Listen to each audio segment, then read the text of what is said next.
Information discovered. When I have that aha moment as an individual, that information is more powerful than information delivered when somebody else gives it to me because it shifts the ownership equation to me versus the person that's giving me the information. Welcome to the Unleashing Leaders podcast, where we work with willing leaders to accelerate the changes you seek. We'll learn from the experiences of different leaders facing real challenges and distill practical, purposeful steps to apply in your context. I'm Lee Scott, your curious co-pilot. Together, let's make positive changes for our companies and communities. Welcome to the Unleashing Leaders podcast. Today, we are joined by John Crowder. He is the Vice President of the Healthcare Vertical for Integrity Solutions based out of Nashville, Tennessee. Today, he is going to be sharing some insights on how leaders can have a much greater impact by shifting their mindset from listening to respond to listening to understand. With that, John, let's dive into how can this mindset be done and why might it matter for leaders seeking to have a greater impact? Thanks for having me. I'm happy to join you and to talk a little bit about leadership today. Excellent. Well, John, first of all, for our listeners, could you give us a little context of your current industry and what your role in that and how that kind of relates to our topic today, looking at how leaders can be more effective at elevating the performance of their teams? Tell us a little bit about that and a little bit about your prior history as well, too, which you had a pretty cool resume leading up to this. Well, Integrity Solutions, we've been around for 50 years. The founder was a gentleman by the name of Ron Willingham, who wrote a book called Integrity Selling for the 21st Century. We got our start as a sales and leadership consulting firm. So we went into organizations and taught sales organizations, how do you sell at a high level? What does advanced consultative sales, enterprise level selling look like? What does it feel like? And a part of that, of course, leading sales teams, helping grow and develop them. And we've got a pretty impressive clientele. We have probably one of the biggest chemical companies in the world, the fifth largest bank in the United States, a railroad, probably one of the world's top paint manufacturers, and the top three medical device companies in the world. So you guys are looking at how do we do a better job of doing selling with integrity, which in many respects is almost synonymous with leadership. Leaders are trying to influence, they're trying to advocate, but they're doing it with integrity. Like, how do we do it to uplift and add value from a servant leadership perspective, from an educational perspective? And you're doing it across many industries, but your particular area happens to be healthcare. It's a very challenging industry that you're trying to help folks be able to make informed decisions on what they do. Absolutely. When you talk about the outcomes, that ability to have trust and to be able to sell effectively and do the right things the right way and make a positive connection. Are our teams going in there to provide service? Or are they going in there to really shape and change appropriately the way care is delivered? That's a different skill set. And so we teach those folks how to do it. But from a leadership perspective, we say to our leaders quite often, if you want your sales teams to be consultative sellers, you have to be a consultative leader, which is a seek to understand before being understood approach to leadership, which is something I'm sure we'll talk about today. Absolutely. And I like that distinction that you guys are like, look, how do you lead a team of other sales folks, which is very similar to like, how do you lead a team of other leaders? How are you uplifting them? How are you helping them be able to address the impediments that you inevitably encounter? But your focus, to your point, is not on the service or the product, but it is the outcome for your customer. I think that's inherent to how you guys approach things. And there's just so many parallels with our philosophy of leadership. It's just great to have you on the show to be able to dive into these. We try very hard to live by the example of our company name, Integrity Solutions. And so when you want to operate with that value system, you have to have a way to execute in that area and show respect and empathy for others. And how do you connect with people on a human level? When you stop talking about yourself, about your product, about your organization, and in the medical field in particular, you keep the patient in the forefront. You keep the physician in the forefront. That comes through, and that's your value system. When you learn to approach and connect with people at that level, it comes through in your actions, and therefore you're able to connect with people at a deeper level. Well, John, you shared with me a pivotal moment in your career where you really became present to the power that when a leader approaches situations or conversations with this mindset. Can you tell us a little bit about this amazing mentor lady that you had, how that sparked this passion for knowing how to have leadership with integrity? This lady's name is Karen Martin Settlemeyer, and she was my boss for a number of years back when I got in the industry 20 plus years ago. She was just a great influence on me, and she was going through this process that a lot of managers do, and she was in problem solving mode. She wanted to come in and address the concerns that I had. Through this process, there wasn't clarity about really what was going on. And she was so astute. She sat back, she put her hands in her lap, and she said, John, I'm sorry. Explain to me everything that's going on. Once I explained the entire process, I answered a few questions that she had. She got clarity on what we needed to do. Then together we developed a solution to be able to move forward. And it was so profound for me because I'd never had a leader at that level give me the time and listen to what I had to say before helping me solve my problems. And that resulted in you guys having a much fuller conversation about what your options were. You're a new person, you're trying to do a good job. How did that affect accountability afterwards as well too? So in terms of the innovation of the ideas and the accountability, could you elaborate just a little bit more on what you got from that? And then we can go into how do we replicate that with others. It's one of my favorite fundamental things about leading people. And there's a saying that a friend of mine had: information discovered, when you have that aha moment, it's more powerful than information delivered. So, what that means is that when I say it, I own it. When my boss says it and they give it to me, they own it. And so, where does the accountability lie? And the other thing that you get when you allow individuals to talk, to share their ideas, you learn what they know and you learn what to fill in as the manager, as the leader, as the coach. What we teach is let's keep that and let's seek to understand category. Now, what do I mean by that? Let's say there are 5 things of any particular task that your direct report needs to accomplish, and they can verbalize and they're committed to 3 of the 5. There's 2 remaining things that they need to do to be successful. Do you rush in and tell them what to do? We don't subscribe to that. What we say is, let's ask them, how are you going to get there? What if we did this? Who else needs to be involved? What would it look like if? How could we do that? Because again, as these folks begin to verbalize what they want to accomplish, as they're having those aha moments, they're also creating accountability for themselves. So let's start breaking this down a little bit more. You guys have kind of a model that you use to think of what are the right questions to ask and at the right sequence and right order. So could you introduce us that model and then maybe give us a couple of examples of some of the starter ones that a leader could replicate when they're trying to get them to be as inspired by the information discovered versus the information delivered? Our coaching model is really simple. It's an ask, listen, coach, praise, and challenge. And we coach to those specific steps, much like you would coach to a golf swing. It's the stance, it's the ball position, it's the grip, it's the backswing, it's the follow through. We break down this coaching interaction steps so that people can understand and fine tune their skills specific to each one of them. And so the first one is ask. I think we have to be careful about the questions that we ask. We don't want to ask questions that make people become defensive. We don't want to ask them, what did you do wrong? Which can cause people to raise their defensive guards. John, you're denying me for all the fun. Like, what were you thinking? What's wrong with you? Why are you trying to do this to me? But you're saying those aren't the right kind of questions to ask. You nailed it. And you know what? If you don't have the right perspective on what you're trying to accomplish as a leader, you can take that punitive approach. When we have interactions, we ask questions. What went well? Let's establish what the individual did well first. What would you do different? If you could do it again, what would you do better? How would you change the next interaction? What would good look like moving forward? Again, we want to create an environment where they feel positive about sharing their vision of the next steps. And we want to develop trust with them. That gives you the ability as a leader to validate what they're doing well, but augment the things that they need to add to their decision process.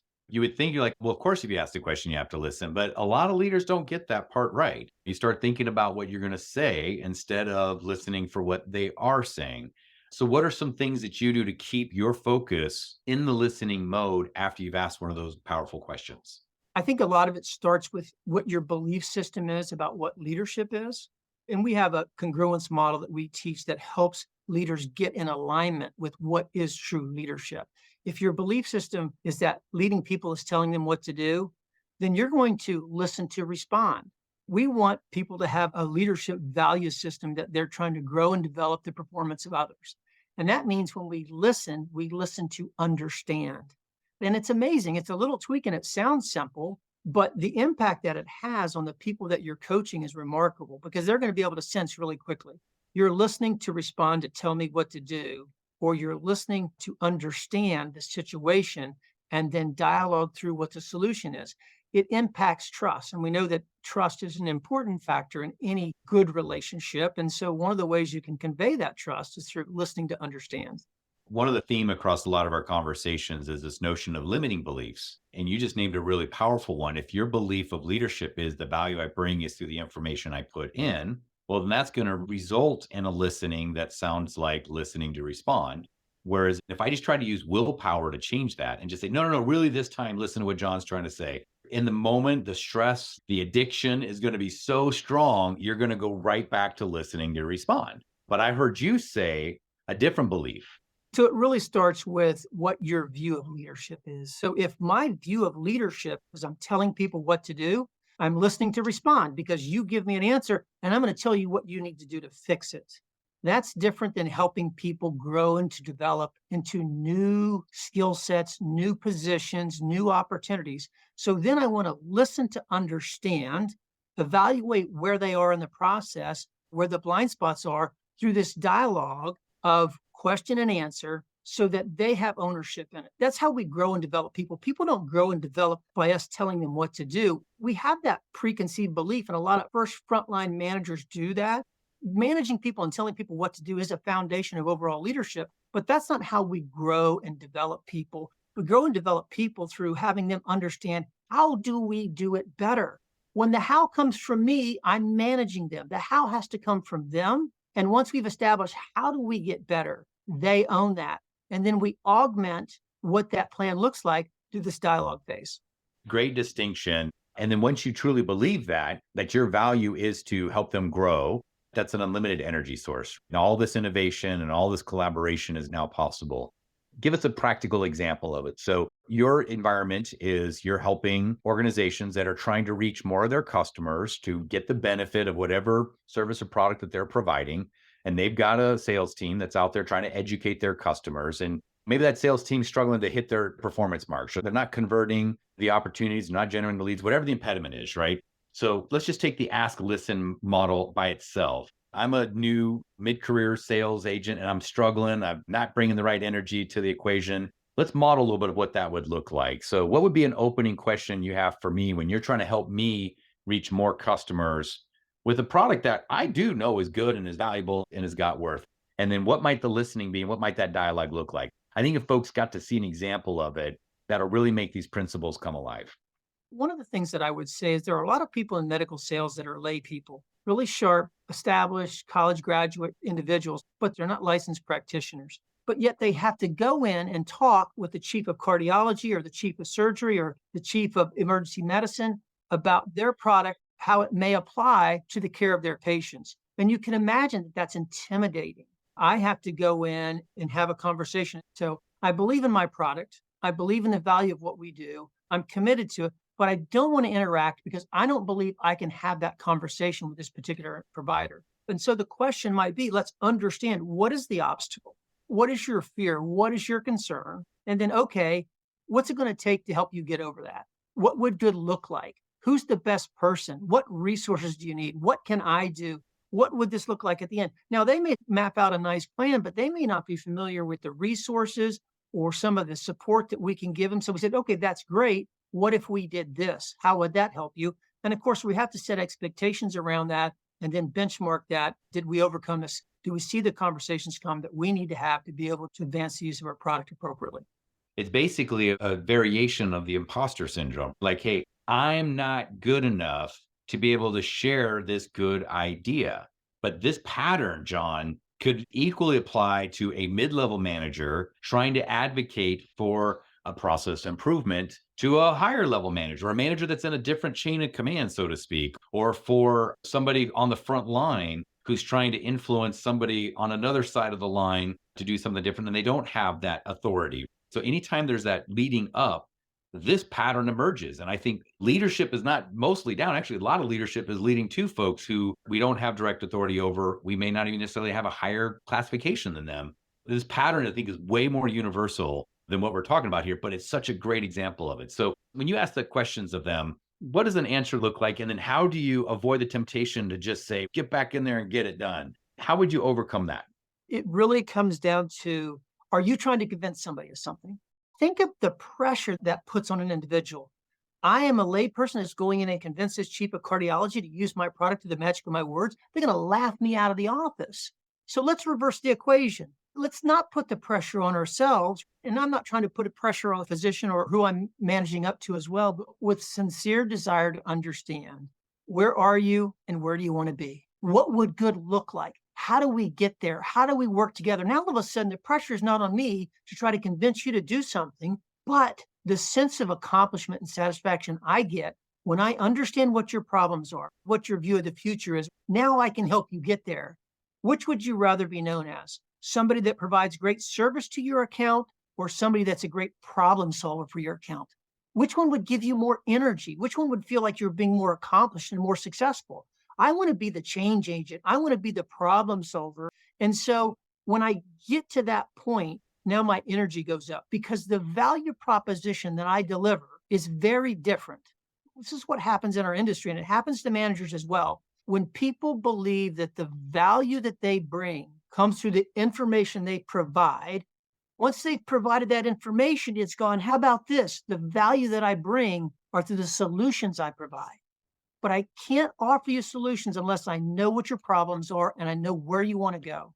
And then we can work together. That's a whole different energy for people. It applies to whether you're selling or leading people. What's neat about it is it removes the constraint that I have to be in a position of higher authority or more expertise in order to convince you. In fact, what you're really demonstrating here is servant leadership. Like if I come to you with somebody who has more experience or higher authority, I want to understand you. I want to see what the problems are. And then I'm happy to share with you something that might help you. So I'm now literally in a subservient relative position to you, but that allows me then to lead and influence from a place of service versus a place of authority. And if that is the case, then I can be 24 years old and be of value to a customer that has more years, more licenses, more credibility, and be high impact. And I also like how you said it's like it also allows it to not just be a single transaction. Because if it was just a matter of me giving you information, that was one and done. But if it's me being able to understand and get you access to solutions, you're going to want me around for a lot longer than that. So I like both of those. It removes the barrier and it sets it up to be perpetual. Absolutely. When you sincerely care about your clients, when you sincerely care about the people that you're managing, this becomes much easier to execute. However, we often have to break old habits. So we're going to add on to some old leadership habits over a period of time. And it takes some humility. When we seek to understand approach, requires that you have some humility and some desire to help others. So that plays a big factor into whether or not you can execute these kind of relationships. And you're right. There's two things we hear in the medical industry by frontline managers. Number one is, I don't have time to coach. And from senior leaders, what they say is, my sales manager is trying to lead their team from behind a desk. Why is that? It's the same outcome. Managers are not out in the field.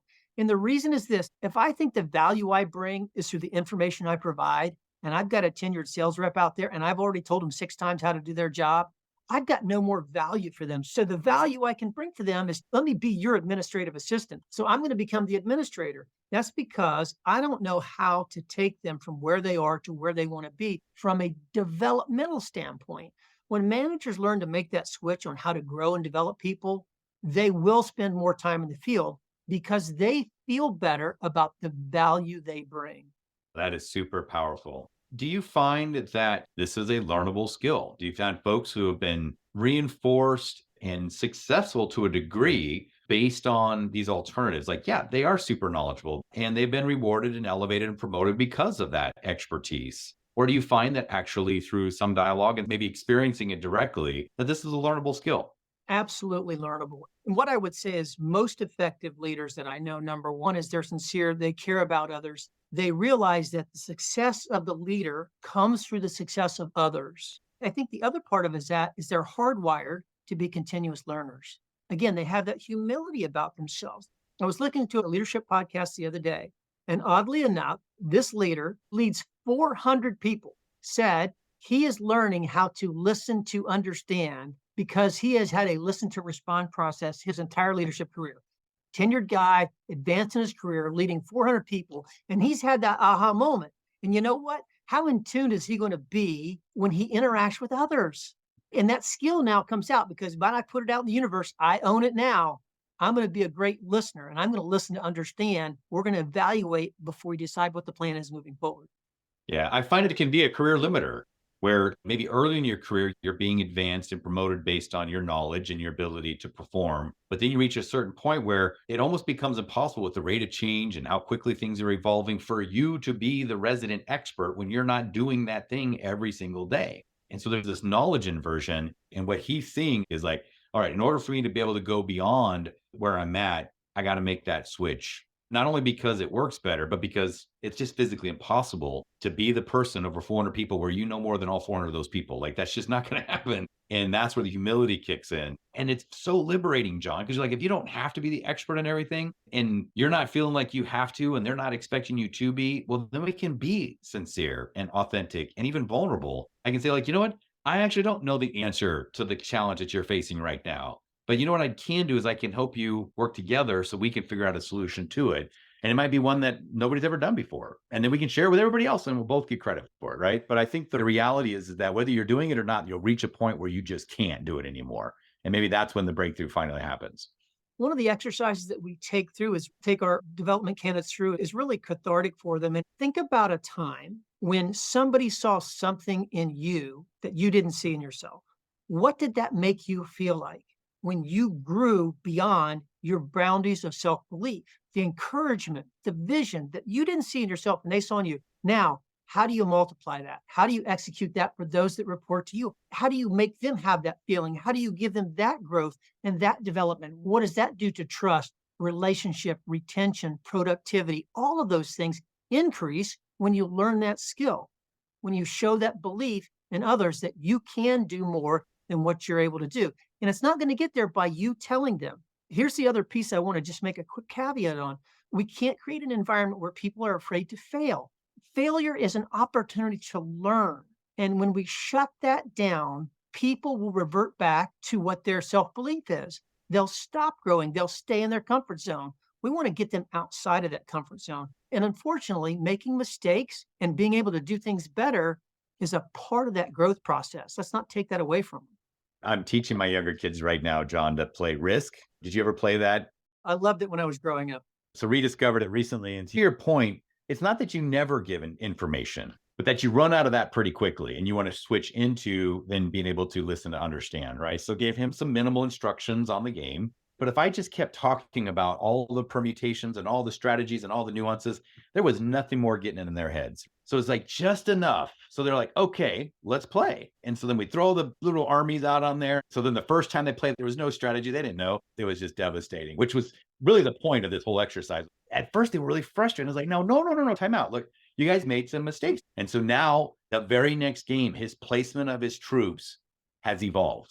He's just a little bit more purposeful about what he's doing. And it's like, if I had tried to explain that to him, I'd still be talking about it and he wouldn't have gotten it. So I think this notion of balance as a leader is like give a little bit of instruction to orient so they at least have some context. Sure, fine, time and place for that. But then very quickly shift into this ask, listen, coach, praise challenge that you're talking about so that they can now discover what are the strategies that are going to really work here. And you know what? They might find something that you never saw coming. Next thing you know, they're mopping the floor with you.